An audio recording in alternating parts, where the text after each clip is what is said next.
Hello friends, I'm quitting ThredUp. We are officially broken up. Hey, what's up guys? Welcome to my channel. If you're new here, I'm a part-time reseller selling on Poshmark, eBay, Mercari, and no longer ThredUp, okay? I am quitting ThredUp. I am kind of sick of the games. I actually filmed a how to sell on ThredUp video last weekend. Today I'm going to be doing a video teaching you how to make money selling on ThredUp. And within that short period of time, ThredUp decided to roll out some major changes without notice. They were effective immediately, and I sat down, took some time to really break down the numbers, which I'm going to go through with you, and that is how I made the business decision to no longer sell on ThredUp. It just doesn't really make sense, and the numbers don't really add up for me to be profitable with them.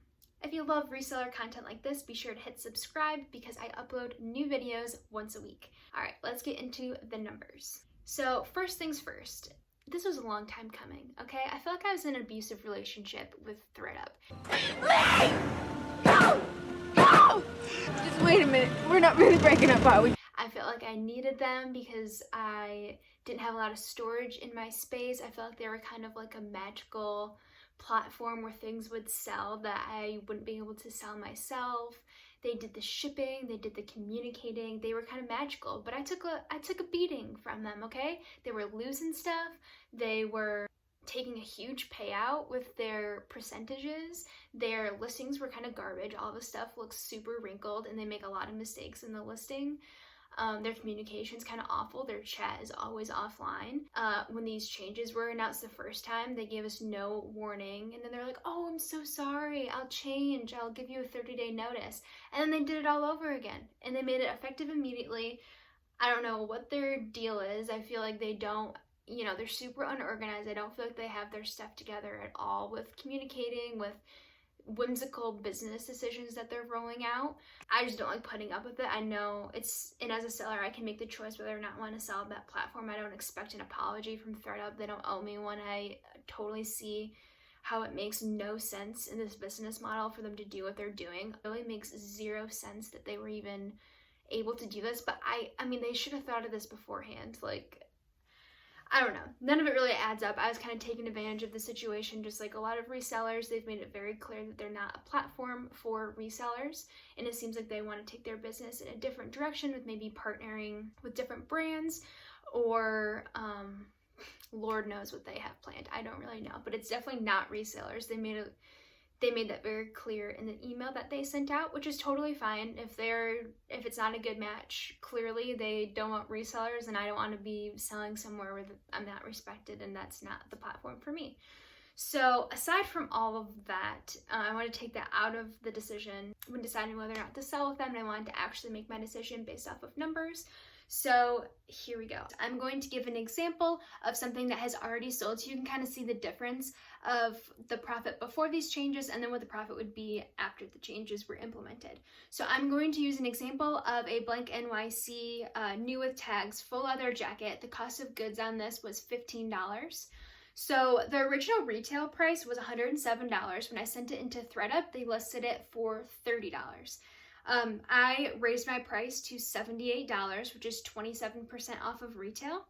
It sold for this amount, and my payout was $36.50, which gave me a profit of $21.50. So super happy with that for doing literally no work. All I did was buy and send it to them, and I made a profit of $21.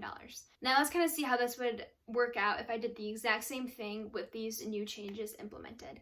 So again, we have a blank NYC jacket. Cost of goods is $15. Original retail price is $107. ThredUp lists the jacket at $30. Now, if you are curious, if you have an item and you're wondering what they're going to list it at, you can actually go to their payout calculator on their website. You can type in the brand and the category, and that'll give you a good idea of how they're listing those items.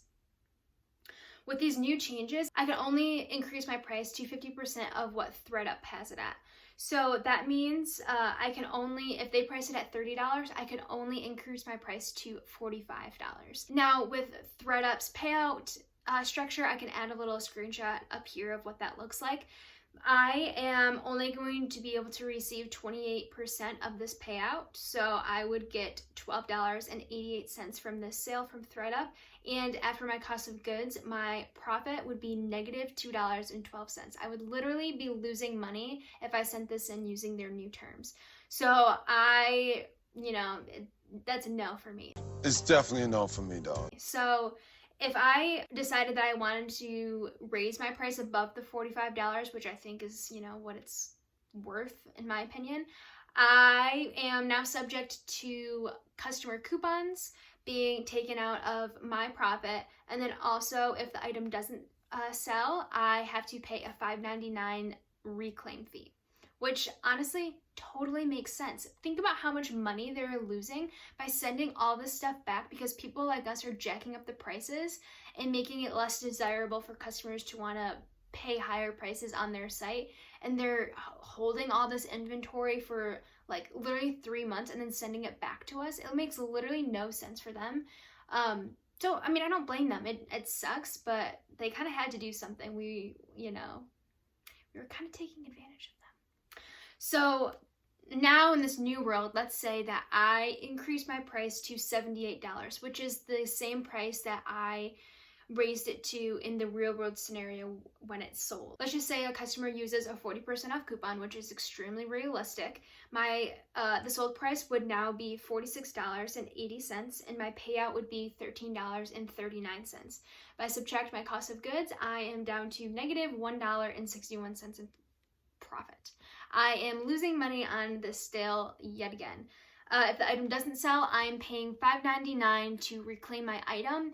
If, in my boxes, usually like 40% of them don't sell and I just send them back. Do you know how much money that is to be adding up? Like, you're going to be spending $30 easily if, things don't sell the first time around. On top of that, you're paying the $10.99 fee to have your items sent back to you if they don't accept them. And I mean, let's be honest, you kind of have to pay the expedited processing fee of $16.99, which they changed from being 1 week to 3 weeks. In what world 3 weeks processing is expedited? I really am not sure, but that's a lot of added fees for stuff that you could honestly just do yourself. I know there's so many perks and it kind of hurts a little bit that we might have to take on a lot more of the work, but we don't own these platforms. It is what it is. You just kind of got to pivot and find a new strategy. So when I was running these numbers, I did find that if you're able to find items that have an original retail price of $150 or more, and you think that the resale value on it's still retaining its value and you can sell it for at least $100, I think that's kind of the percentage range where you could still make a decent profit. But for me personally, at that rate, I'd rather just list it myself because I don't want to wait 3 weeks for it to get listed and then wait for it to sell and then also risk, them damaging it, them losing it. Like, it's kind of a hot mess over there. So I would rather just control it at that rate. And I think that I could honestly just make more listing it myself and save myself a little bit of a headache.